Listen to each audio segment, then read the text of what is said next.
আমার আজকের এই ভিডিওটি আমার জন্য খুবই স্পেশাল। হ্যালো এভরিওয়ান, কেমন আছেন সবাই? Welcome to my another video.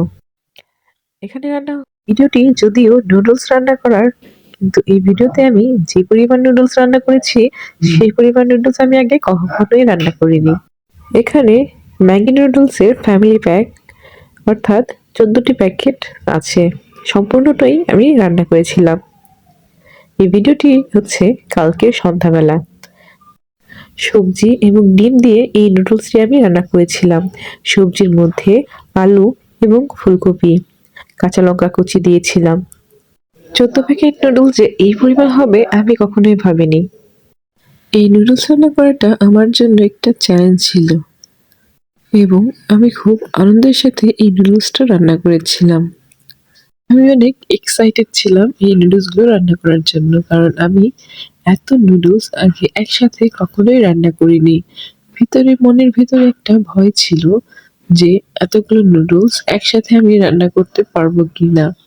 আর সিদ্ধ করার ব্যাপারটায় যদি আসি, তাহলে সিদ্ধ করাটা কিন্তু একটা বড় ব্যাপার। নুডলস যদি ভালোভাবে সিদ্ধ করা না হয় কিংবা সিদ্ধ করার সময় যদি বেশি সিদ্ধ হয়ে যেত, তাহলে নুডলস রান্না করাটা কিন্তু সুন্দর হতো না এবং খেতেও ভালো লাগতো না। যাই হোক, আমার নুডলস সিদ্ধ করাটা কিন্তু একদম পারফেক্ট হয়েছিল। আমি যে ভয়টা পেয়েছিলাম সেটা কিন্তু আমার সাথে হয়নি। নুডলস সিদ্ধ করার সময় আমি তেল দিয়ে দিয়েছিলাম সামান্য পরিমাণ, যার কারণে আমার নুডলসগুলো ঝরঝরে ছিল। পেঁয়াজ কুচি এবং মরিচ কুচি দিয়ে ভালোভাবে ভাজা ভাজা করে নিয়েছিলাম। এরপর সবগুলো সবজি দিয়ে দিয়েছি। সবজিগুলো এখন ভাজা ভাজা করে নেব। রান্না করাটা আমার ভীষণ প্রিয়। সবাইকে রান্না করে খাওয়াতে পারলে আমার ভীষণ ভালো লাগে। সবজি রান্না করার আগে আমি ডিম আগে থেকেই ভেজে নিয়েছিলাম। এখানে 14 প্যাকেট নুডলসে আমি 8টি ডিম ব্যবহার করেছিলাম। আলু এবং কফি আমি 100% সিদ্ধ করব না।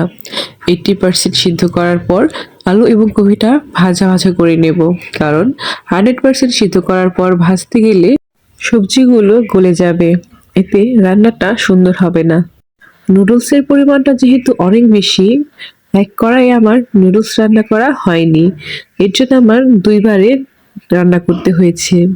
সবজিগুলো আমি একসাথে রান্না করলেও দুই ভাগে ভাগ করে নিয়েছিলাম। অর্ধেক নুডলস উঠিয়ে রাখার পর ডিমের মধ্যে অর্ধেক ডিমগুলো এখানেই দিয়ে দিয়েছিলাম, কারণ আমি এখানে অর্ধেক নুডলস রান্না করব এর জন্য। এরপর এগুলো একটু হালকা ভাজা ভাজা করে নিয়ে অর্ধেক নুডলস এখানে দিয়ে দিয়েছিলাম, আর বাকি অর্ধেক রেখে দিয়েছিলাম এগুলো নামানোর পরে আবার রান্না করব এর জন্য। নুডলসের পরিমাণটা কিন্তু সত্যি অনেক ছিল। ভিডিওতে আপনারা বুঝতে পারছেন কিনা জানি না, কিন্তু অনেকটা পরিমাণই নুডলস ছিল। যাই হোক, আমার নুডলস রান্না করাটা কিন্তু বেশ ভালো হয়েছিল, টেস্টও ভালো হয়েছিল। সবজি দিয়ে মেশানোর পর নুডলসের মশলাগুলো দিয়ে দিয়েছিলাম এবং স্বাদ মতো লবণ। আমার নুডলস রান্না প্রায় শেষ। আপনাদের অসংখ্য ধন্যবাদ আমার ভিডিওটি দেখার জন্য। আমার পরবর্তী ভিডিওগুলো দেখার জন্য অবশ্যই আমার কোজাগরিতে চোখ রাখবেন। ধন্যবাদ।